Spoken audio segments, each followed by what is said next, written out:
I have great pleasure in welcoming His Excellency Hassan Ali Kire, Prime Minister of the Federal Republic of Somalia, and I now invite him to address the General Assembly. Thank you. Bismillah ar-Rahman ar-Rahim. Mr. President, Mr. Secretary General of the United Nations, honorable delegates, excellencies, ladies and gentlemen. It is an honor to address the 72nd session of the United Nations General Assembly. I bring you warm greetings and good wishes from our President, His Excellency Mohammed Abdullahi Mohammed Farmajo, and the entire government and people of the Republic of Somalia. Allow me to first congratulate the President of the 72nd session of the United UN's General Assembly for assuming this role and for ably steering the august body toward a successful gathering. This year's session also coincides on a National Peace Day. Yesterday we observed the International Day of Peace, a day that called for togetherness and solidarity with those who have been forced to flee their homes and those who leave home to seek a better life. The theme of this year's General Assembly speaks of peace and decent life in a sustainable planet. The similarity in focus goes beyond coincidence to acknowledge that the pursuit for peace, decent life, respect, safety, and dignity is a global need, yet elusive for hundreds of millions of people in the world today, from Syria to Central African Republic, from the Rohingya people of Myanmar to the people of Libya. The number of protectorate and new conflicts remains unacceptably high. The Somali people have for many years been a victim of war, famine, and poverty, which has seen them displaced internally, while others made the perilous journey abroad. We therefore know too well the necessity for the others to open their doors to distort and disillusion people who, just like us, are looking for a safe and dignified living. I take this opportunity to thank all those who, even in challenging times, continue to uphold this spirit of oneness, of sharing and caring. Mr. President, Somalia is rising, and we are determined to stay the course. Our aim is to contribute positively to the progress of our region, our continent, and the world. Despite enormous challenges, we are, among others, improving security, reestablishing law and order, and conducting the necessary political and socio-economic reforms. The progress achieved so far is because the Somali people have embraced a new dawn, and our relentless partners continue to walk with us in our journey towards peace and prosperity. We will continue to formulate measures to strengthen Somalia's progress, including in revenue generation. However, there are some serious challenges beyond the control of the Somali government. Debt relief would have the effect of unlocking concessional financing, attracting foreign investment, and providing an opportunity that is critical to sustaining our reform efforts and consequently reinvigorate our economy. We are already working with the international financial institutions towards this objective, and through this forum seek your support.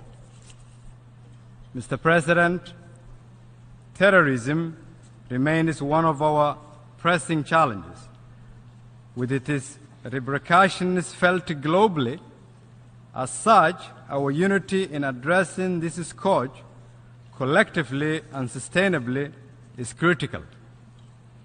No effort should be spared in neutralizing the growth and influence of international terrorist organizations such as ISIS, Al-Qaeda, who, as we know, are key influencers of localized terrorism. Efforts to step up military interventions against such groups should be redoubled. In Somalia, we've made significant strides, which we have weakened the capability of Al-Shabaab. In this regard, I would like to thank AMISOM for their sacrifice, unfailing support, dedication, and solidarity in the fight against the Shabaab. To ensure the sustainability of such gains, we focused on strengthening the military capability of our national security forces. However, the arms embargo imposed against Somalia is a severe limitation towards this objective. The federal government of Somalia will continue to work with the Security Council and relevant actors on our roadmap towards lifting the arms embargo. Poverty and lack of education and livelihood opportunities remain also contributing factors to the growth of violent extremism. Across the world, disillusioned youth are at heightened risk of exploitation by criminal networks, including terrorists. The urgent need to invest in education, skills building, and livelihood opportunities for our youth is crucial. Addressing these key strategic elements to counter terrorism is an enormous task which requires a holistic approach and resources to match. We continue to call upon friends of Somalia to help us in this important undertaking. Mr. President, we cannot talk about a sustainable planet without demonstrating commitment to make this world livable for ourselves and the future generation. Somalia is one of the countries ravaged by a vicious cycle of man-made and natural disasters created directly by environmental degradation. Rains are scarce, leading to crop failure and death of livestock, which subsequently leads to drought and famine. Currently, the humanitarian situation of millions of Somalis remains fragile, as the bite of the current drought, which still threatens to develop into famine, continues. Our national development plan stipulates a clear and realistic roadmap to breaking this vicious cycle. However, Somalia and many other countries who are on the receiving end of climate change are unable to find the resources required to tackle this ever-growing problem. In this regard, we urge all member states to continue improving the Paris Climate Agreement, which has the potential to mitigate the effects of climate change. Similarly, developing countries such as ourselves need investment in long-term initiatives, including infrastructure, development, water conservation, innovative food and livestock production, and creation of livelihood opportunities. Mr. President, we need to get a better streamlining global development and aid structures, especially for fragile states. We need to revisit the prevailing paradigms and take bold and innovative steps to improve this architecture. The New Deal, engagement in fragile states agreed in South Korea in 2011, was certainly a great step in that direction. Somalia fully embraced this agreement. Yet, with all its strength, the New Deal for fragile states needs improvement. That said, the mutual accountability principles embedded in the framework are exactly what fragile countries like us need. Oftentimes, pledges are made only to be neglected later. That should not happen, as fragile countries rely on such support to rebuild their state. Conversely, development partners are often frustrated with the weak transparency and accountability institutions that exist in fragile states. That is a legitimate concern, and we as a fragile nations need to do better by tackling corruption and plugging the leakage. Somalia has recently taken bold steps to address corruption. The anti-corruption bill, critical for putting in place measures for good governance and accountability, has been approved by my cabinet and tabled for enactment to the Parliament. The leadership of my nation has also reiterated its zero tolerance to corruption. Also relating to this issue and funding generally, we must find predictable funding for non-UN peacekeeping missions. This is particularly true for AMISOM in Somalia. For over a decade, they have registered tremendous success, yet they continue to operate in uncertainty of funding each year. We believe that investment in peacekeeping is worthy investment in peace building and state building. And we have seen the positive outcomes of this investment in Somalia. I look forward to engaging our partners on this matter in the coming weeks and months. Mr. President, distinguished delegates, excellencies, ladies and gentlemen, a fundamental element of peace building and state building is how any country treats its marginalized and voiceless. Women are crucial in decision-making and investment in society. In spite of our many challenges, Somalia has made significant steps in this regard. During the 2016 election, the number of women in our parliament increased from 14 to 24%. Although we missed our 30% target, we did improve markedly from a few years ago. 6 months ago, when I was forming my Council of Ministers, I appointed 6 women to my cabinet. They hold some of the most important portfolios in our nation, including trade and industry, health, ports, youth and sports, women and human rights, and humanitarian affairs. In Somalia, women played an instrumental role during our worst times. In addition to being mothers and wives and sisters, they dominate the informal economy. Many living as refugees and migrants remain the lifeline of their families through remittances sent to Somalia.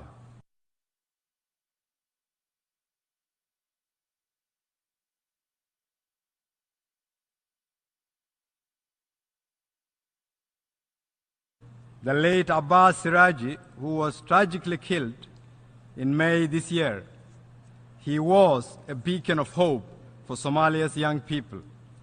Having grown up in the world's largest refugee camp in Kenya, he worked hard, studied, and worked for various UN agencies. I appointed him to the Minister of Public Works and Reconstruction at age 31. And although he is no longer with us, his appointment brought out the potential of thousands of young people across this country.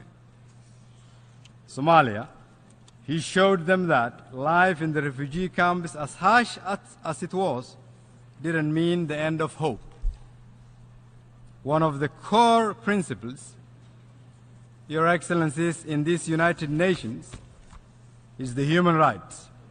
We are working hard to ensure the respect for human rights of all people. The establishment of institutions such as the National Human Rights Commission that is mandated to protect and promote human rights will be a significant step towards this direction. Vital legislations on human rights, such as the soon-to-be approved Sexual Offences Bill, provide the tools to fight impunity of sexual perpetrators. And even though we are fond of our tradition, it should never be a reason to condone impunity, and my government is determined to find ways to harmonize our traditional dispute resolution and our conventional justice system in a manner that respects the human rights of its people.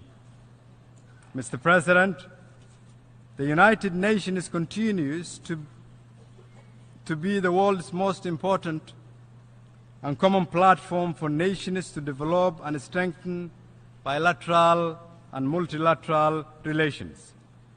It is a core UN principle for states to respect each other's political independence, sovereignty, and territorial integrity. It is a principle that should be promoted and upheld at all times, especially when engaging with fragile states such as Somalia. Mr. President, in closing, I would like to take this opportunity to add my voice to the reform process of the United Nations. This organization has worked for peace and stability for decades, and I strongly believe that the Secretary General's reform agenda will most certainly lead to a far responsive and dynamic institution. As a country that has greatly benefited from the UN system, we've also seen that it can improve its overall efficiency. With that, I would like to conclude by once again reminding all of us that we must redouble our efforts to focus on peace and decent life for a sustainable planet, and that will take a collective recognition that what happens in one corner of the world impacts another corner of the world. Thank you, and may Allah bless you all.